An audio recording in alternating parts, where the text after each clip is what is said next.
Good morning, everybody. It's time for chapter 3. And to celebrate, we're going to jump all the way to lesson 4.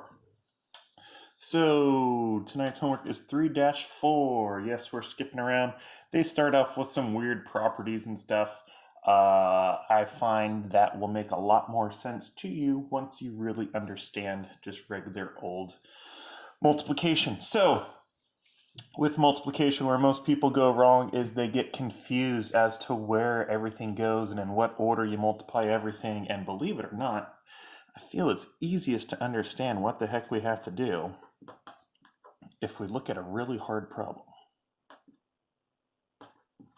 Now, we're not going to solve this problem for, I'm going to make this 167.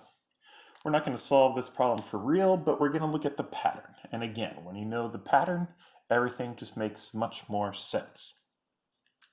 So what I like to do when I talk about multiplication is kind of explain it like this is two wrestling teams. You got one team up here, 12,345, and you have the other team down here, 167. The way multiplication works is everybody on this team has to wrestle with everybody on this team up here. So we're going to start with this 7 down here. The 7's going to go first, and the 7's going to wrestle everyone. 7's going to wrestle with the 5, then with the 4, then with the 3, then with the 2, then with the 1. So our process, our order, is we're going to go 7 times 5, 7 times 4, 7 times 3, 7 times 2, 7 times 1. Then we're going to go over here to the 6. 6 times 5, 6 times 4, 6 times 3, 6 times 2, 6 times 1. Then we're going to come over here to the 1. 1 times 5, 1 times 4, 1 times 3, 1 times 2, 1 times 1. Kids get it confused with multiplication they get it confused with addition and subtraction, and they think they only do 7 times 5, 6 times 4, 1 times 3. Addition, yes, we add up only the rows. We do the 1s plus the 1s, the 10s plus the 10s, the 100s plus the 100s. That is not the case with multiplication. With multiplication, you got to think wrestling match. 7 times 5, 7, 4, 7, 3, 7, 2, 7, 1. 6 times 5, 6 times 4, 6 times 3, 6 times 2, 6 times 1, 1 times 5, 1 times 4, 1 times 3, 1 times 2, 1 times 1. Do you see the pattern? You got to get the pattern. Once you see that pattern, then you just got to go ahead and start multiplying numbers for real. So 7 times 5 is 35. Carry the 3. Just like before, you put the 1's digit down here, you carry the 10's digit up to the next number. 7 times 4 is 28. Add the 3 now, 27. So I put the 7 down, I'm going to carry the 2. 7 times 3 is 21. Add on that 2, 23. Put the 3 down, carry the 10's, the 2. 7 times 2 is 14. Add what you carried, that's 16. Put the 1's digit down there, carry the 10's digit over there. 7 times 1 is 7. 7 plus 1 is 8. Put the 8 down there. Now, here's the second place where kids always go wrong. I gotta move over to the 6. The 6 needs to wrestle with everybody. But let's think about this. What is this 6 worth? The 6 is sitting in the 10's column. This 6 is worth 60. Since it is worth 60, I'm going to take this 1 0 that's on the 60, and I'm going to make it my placeholder 0 down here. Because when I do 6 times 5, what I'm really doing is 60 times 5. I have to add a 0 to my answer. The way we take care of that is we plunk the 0 down at the very beginning. When you put down your placeholder 0, this is also a great time to come back and cross out everything that you have already carried, because you don't carry those numbers again. You start over fresh with your carrying. Now we're ready to multiply by our 6. Since we put the placeholder down, we don't have to think to ourselves, oh, this is really worth 60. Just think of it as a 6 now. You took care of that when you put the 0 down there. 6 times 5 is 30. Put the 0 down, carry a 3. 6 times 4 is 24, plus the 3 is 27. Put the 7 down, carry the 2. 6 times 3 is 18, plus the 2 is 20. 6 times 2 is 12, plus the 2 is 14. Same pattern, same process. 6 times 1 is 6, plus the 1 is 7. Now we're going to move over to the 1. Now ask yourself, what is that 1 worth? That 1 is worth 100. It's in the hundreds place. Oh, look, there are 2 zeros in 100. So now I need 2 placeholder zeros down here. And now, when you put your placeholder zeros down, remember to go back and cross out everything that you carried. You can see by all the stuff that I've been carrying, it gets pretty confusing if you don't cross it out. If the little line isn't enough for you, just go ahead and color them out. Just get rid of them in some way, shape, or form so that you don't fall for adding those numbers again. So now that I have my 100 and I put my 2 placeholders down, I can go 1 times 5 is 5, 1 times 4 is 4, 1 times 3 is 3, 1 times 2 is 2, 1 times 1 is 1.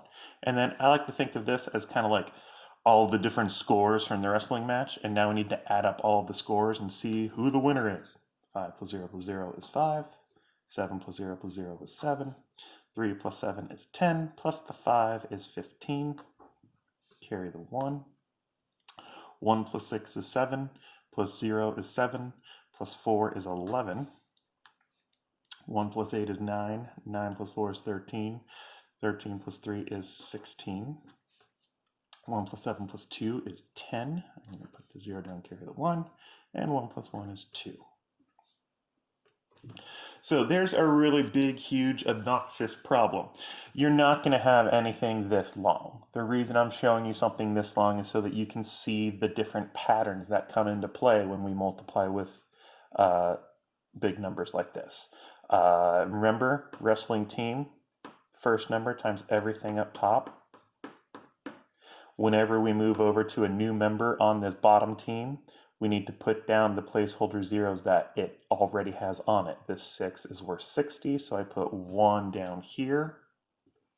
Remember when I did 6 times 5, it was 30. That's where that 0 came from. And when I moved over to the 100, the 1, it's worth 100. That had 2 zeros, so those were my placeholders there. Now, some people just like looking at the pattern of the placeholders.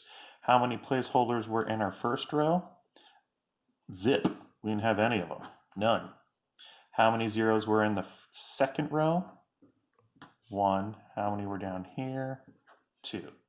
If we had another number, say it was times 3,167, well, 3,000 has how many zeros? 3. So if I would have had another row of answers here, I would have had 3 placeholder zeros. So it keeps increasing. The first row, none, then 1, then 2, and if the problem kept going, 3 placeholder zeros, 4 placeholder zeros, 5 placeholder zeros. It just keeps going. Now, tonight's homework, all you need to worry about is 2 digits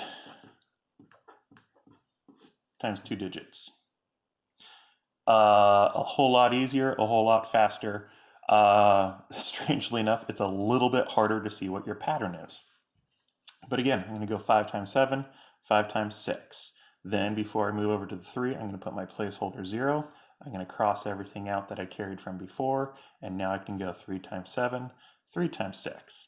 And then I just add up everything and I'm finished. It's that simple. Once you get the pattern, it becomes really easy. 5 times 7, 35. 5 times 6 is 30, plus the 3, 33. I'm going to move over to the 3. The 3 is worth 30. That means I need 1 placeholder 0 sitting down there. Cross off everything that you carried in the last round. 3 times 7 is 21. 3 times 6 is 18, plus the 2 is 20. Add up. That's all there is to it. Now let's talk about times tables real quickly. If you are slow with your times tables, this is going to be slow. If you are quick with your times tables, this is going to be quick. This is where your times tables are really going to pay off. Is your math homework going to take you an hour? Or is your math homework going to take you 10 minutes? And it's really that much of a difference between the kids who are fast with their times tables and kids who are slow with their times tables. If you find some time over the next week where you got some free time, I know it sounds stupid, take out your times tables and just put in 10 minutes on those hard multiplication problems that we talked about at the beginning of the year. It's going to make all of your math homework go really fast. It's going to help when we do division. It's going to help when we do fractions. It's going to help when we do decimals. Your times tables save you a ton of time. That's why they're called times tables. Just kidding. It's not why they're called times tables. But you get my point. All right, your homework, my pretties. Again, we're doing 3-4. We will go back and do 1, 2, 3. Don't worry about it. If someone out there is going, but I did 3-1 before I watched the video. Well, why the heck are you doing 3-1 before you watch the video? That's just goofy. Who does that? Oh, shoot. I got to get the correct teacher's edition out of my closet. Hold on.